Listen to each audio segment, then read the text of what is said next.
dans le prochain épisode de Demain nous appartient. Tandis que Tristan prend une balle dans la jambe, Samuel vit mal son retour à la vie normale. En parallèle, Manon et Nordine s'embrassent. Attention, les paragraphes qui suivent contiennent des spoilers sur l'épisode de Demain nous appartient diffusé demain soir sur TF1. Si vous ne voulez rien savoir, ne lisez pas ce qui suit. Vendredi 19 août dans Demain nous appartient. Tristan prend une balle dans la jambe. Nordine a renversé Lizzie alors qu'il prenait en chasse le braqueur au masque de clown. Heureusement, l'adolescente n'a rien de grave et peut quitter l'hôpital au petit matin. Remontée à l'idée que sa fille a failli mourir à cause d'un policier ayant voulu jouer au cow-boy, Audrey aimerait que Lizzie porte plainte. Bien qu'il ne puisse pas les empêcher de le faire, Damien assure cependant que Nordine est quelqu'un de bien et qu'il a simplement fait une erreur. De son côté, Lizzie sait qu'elle traversait en dehors d'un passage piéton et avec son casque sur la tête. Elle ne voit donc pas l'intérêt de porter plainte. Au commissariat, le procureur Perrault passe un savon à Nordine pour avoir renversé une civile. De plus, il va devoir solliciter une enquête de l'IGPN. Pour le commandant Constant, ce ne sera pas nécessaire car l'adolescente ne portera pas plainte. Cependant, Sébastien estime qu'il mérite une sanction. Martin n'a donc pas d'autre choix que de suspendre son fils le temps de l'enquête. Pendant ce temps, Victor Brunet est sur le point de monter dans sa voiture lorsqu'il est braqué par l'individu au masque de clown. Sans attendre, Victor file au commissariat pour porter plainte. Heureusement, il avait équipé son véhicule d'une balise GPS. À quelques pas de là, Milan propose à Emma de faire un tour dans sa toute nouvelle voiture. Tandis qu'il s'amuse à bord du véhicule, Milan lance l'idée de faire un road trip jusqu'en Espagne, ce qu'Emma finit par accepter. Au moment où les adolescents s'embrassent, la police débarque et les arrête.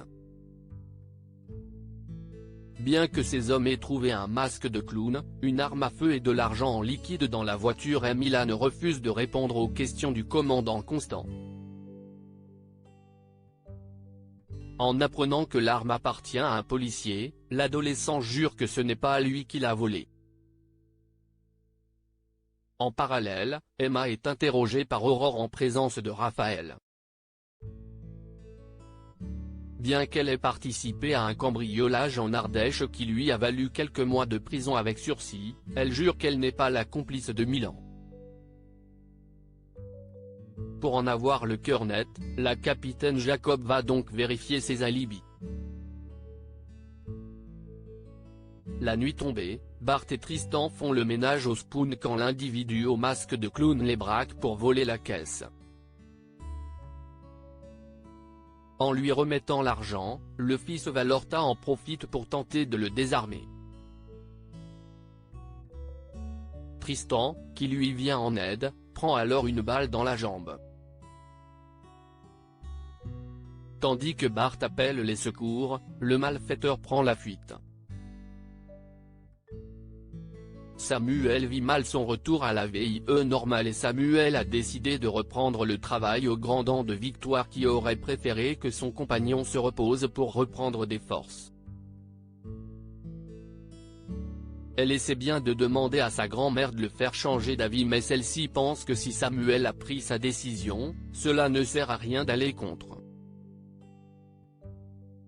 À l'hôpital, Samuel fait passer une échographie à Roxane et c'est la première fois que Sarah, Roxane et Bart entendent les battements de cœur de leur bébé. Un moment incroyable pour les futurs parents qui peinent à cacher leurs émotions. Comme l'insémination artisanale n'est pas légale, le docteur Chardot aimerait savoir s'ils se sont renseignés sur les démarches pour que Sarah devienne légalement le parent du futur enfant. Bart répond alors qu'il renoncera à ses droits paternels pour que la policière puisse faire une adoption simple. Quand elles auront franchi le cap des 2 ans de mariage, Sarah pourra ensuite faire une adoption plénière. Plus tard, Samuel confie à William qu'il se sent bizarre en ce moment, comme s'il n'était plus vraiment dans son corps.